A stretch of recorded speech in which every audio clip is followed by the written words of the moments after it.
কাঁচা আমের কচকচে লাচ্চা মোরব্বা। এই মোরব্বার স্বাদ সম্পর্কে যতই বলবো ততই কম হয়ে যাবে। তো আসসালামু আলাইকুম, সবাই কেমন আছেন? আশা করি সবাই অনেক ভালো আছেন। আলহামদুলিল্লাহ আমি অনেক ভালো আছি। কাঁচা আমের লাচ্চা মোরব্বা খুবই সহজ একটা রেসিপি। তো আমার রেসিপিটা ভালো লাগলে আমার চ্যানেলটা সাবস্ক্রাইব করে দিবেন এবং লাইক করে দিবেন। কাঁচা আমের কচকচে লাচ্চা মোরব্বা। সারা বছর কাঁচা আমের মোরব্বার স্বাদ পেতে হলে এই রেসিপিটা অবশ্যই বানিয়ে খাবেন। খুবই মজার একটা রেসিপি।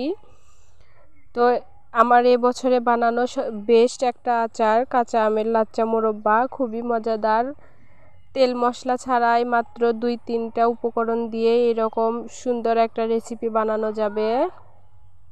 তো এই রেসিপিটা খেতেও খুবই মজা। আমার তো চুলা থেকে নামানোর সঙ্গে সঙ্গেই ফুরিয়ে গেছে। তো একবার বাসায় বানিয়ে খাবেন কাঁচা আম ফুরিয়ে যাওয়ার আগেই। কাঁচা আমের লাচ্চা মোরব্বা বানানোর জন্য এখানে আমার প্রথমেই লাগবে আম। আমি এখানে আম নিয়ে নিছি। তো আমগুলো আমি ভালো করে খোসাগুলো ছাড়িয়ে নিব। তো এখানে আমের খোসাগুলো ভালোভাবে ছাড়িয়ে নিছি, সবগুলো আমের খোসা ছাড়ানো হয়ে গেলে আমি আমগুলো ভালো করে ধুয়ে পরিষ্কার করে নিব।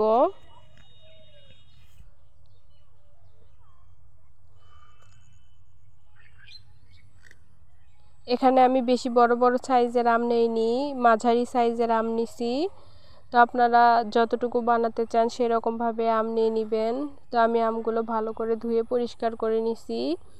তারপর এখানে একটা গ্রেটারের সাহায্যে আমি এটা ভালো করে গ্রেট করে নিব।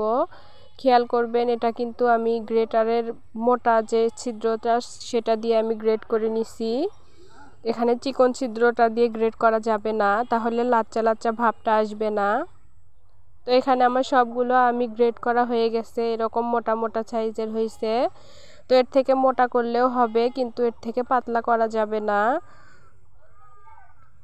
তো আমগুলোর মধ্যে কিন্তু লাচ্চা লাচ্চা লুডুসের মতো ভাব চলে আসছে। আমি আমগুলো সব একটা বাটির মধ্যে উঠিয়ে নিব। তো এখানে একটা বাটির মধ্যে নিয়ে আমি এখানে 1 চামচের মতো লবণ দিয়ে দিব। লবণ দিয়ে ভালোভাবে মিশিয়ে নিব, কারণ আমের মধ্যে যে টক পানিটা আছে সেটা বের হয়ে যাবে। এখানে আমি 10 মিনিটের মতো ঢাকনা দিয়ে ঢেকে রেখেছিলাম। 10 মিনিট পর আমি ঢাকনা খুলে আমের থেকে পানি চিপে চিপে বের করে নিব। তো এইভাবে বেশি প্রেসার দেওয়া যাবে না, আলতো হাতে আমগুলো চিপে চিপে পানি বের করে নিতে হবে। তো এইভাবে করলে অনেক আমের যে টক পানিটা পুরোটাই বের হয়ে আসবে।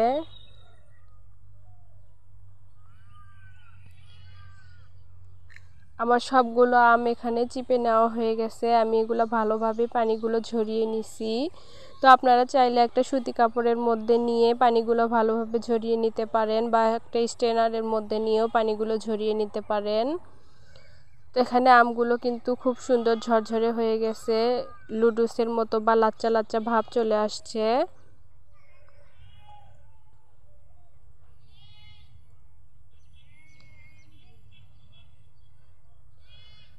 এখানে আমি একটা প্যান নিয়ে নিছি মোরব্বাটা বানানোর জন্য। তো আমি প্যানের মধ্যে 1 কাপ চিনি দিয়ে দিছি। আমার কাছে 1 কাপ চিনি ঠিকঠাক মনে হয়েছে, আপনারা চাইলে বাড়িয়ে কমিয়ে নিতে পারেন। তো আমি এর মধ্যে সামান্য একটু পানি দিয়ে দিব, দিয়ে চিনিটা গলিয়ে নিব। তো এখানে চুলার আঁচটা মিডিয়াম রাখতে হবে।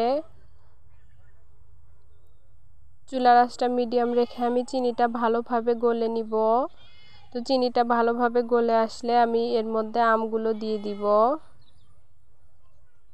এখানে চিনির পানিটা বলক চলে আসছে, এই পর্যায়ে আমি আমগুলো দিয়ে দিব। তো সবগুলো আম আমি এখানে দিয়ে দিছি। আমগুলো দেওয়ার পর এটা কিন্তু বেশি করে নাড়া যাবে না, এটা আলতো হাতে নেড়ে দিতে হবে, না হলে আমগুলো ভেঙে যেতে পারে। তো এভাবে করে আলতো হাতে চিনির শিরার সঙ্গে আমগুলো মিশিয়ে নিতে হবে। চিনির শিরা যাতে আমের ভিতরে ঢুকে যায়, এই জন্য আমি কিছুক্ষণ জাল করে নিব। এখানে আমি সামান্য একটু গ্রিন ফুড কালার দিয়ে দিছি, কালারটা সুন্দর আসার জন্য। যেহেতু কাঁচা আম, কাঁচা কাঁচা একটা কালার আসার জন্য আমি গ্রিন ফুড কালার দিয়ে দিছি। তো এটা অপশনাল, না দিলেও হবে। তো এই কালারটা দিলে কালারটা একটু সুন্দর আসে, এই জন্য আমি দিয়ে দিছি। এটা ভালো করে আমি জাল করে নিব। তো আমি ভালোভাবে মিশিয়ে নিয়ে এখানে চিনি শিরাটা আমের সঙ্গে ভালো করে জাল করে শুকিয়ে নিব। আমি কিন্তু একেবারে নেড়ে দেইনি, বারবার আলতো হাতে আস্তে আস্তে নেড়ে দিচ্ছিলাম যাতে আমগুলো ভেঙে না যায়।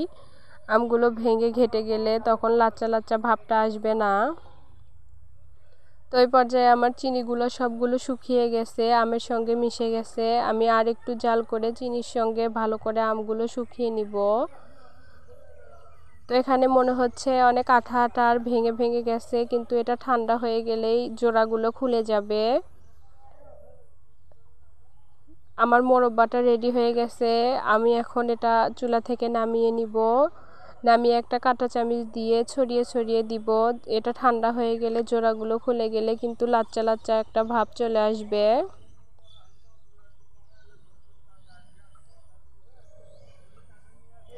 তো খুবই সহজ একটা রেসিপি, সামান্য 2-3টা উপকরণ দিয়েই বানানো যাবে এই রেসিপিটা। আমি এটা একটু দেখতে সুন্দর লাগার জন্য উপর দিয়ে চিলি ফ্লেক্স বা শুকনা মরিচের গুঁড়া দিয়ে দিছি। তো কাঁচা আম থাকতে এভাবে একবার বাসায় বানিয়ে খাবেন, খুবই মজাদার একটা রেসিপি। তো এই পর্যন্তই, ভালো থাকবেন সবাই, আল্লাহ হাফেজ।